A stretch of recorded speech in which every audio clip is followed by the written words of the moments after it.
AP వ్యాప్తంగా అంగన్వాడీల సమ్మె ఉధృతంగా కొనసాగుతోంది. అల్లూరు జిల్లా అనంతగిరి గ్రామంలో అంగన్వాడీ కార్యకర్త శిరీషాదేవి తమ విధులకు రాజీనామా చేశారు.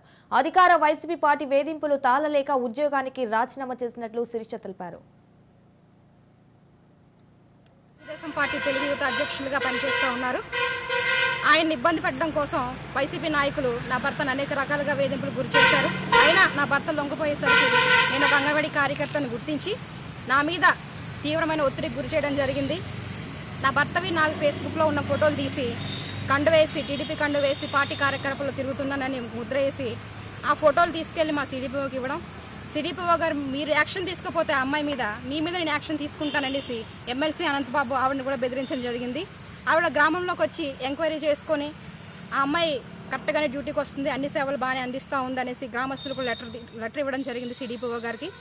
ఆవిడ ఆ లెటర్ పైకి పెట్టినప్పటికి కూడా ఇంకా వేధింపులు తగ్గలేదు. అయినా మళ్ళీ ఫోటోలు పంపించి నన్ను చాలా ఒత్తిడికి గురి చేశారు.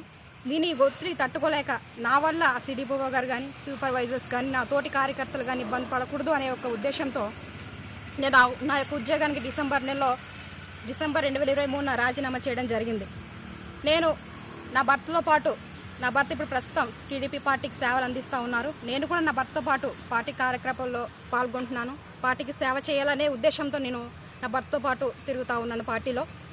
రాబోయే రోజుల్లో ఇప్పుడు జరుగుతున్నటువంటి ఈ అరాచక పాలనలో ఎవరికి ఏ ఉద్యోగస్తులు కూడా సక్రమంగా స్వేచ్ఛగా ఉద్యోగాలు చేసుకునేటువంటి పరిస్థితుల్లో ప్రస్తుతం మనం బ్రతుకుతూ ఉన్నాం.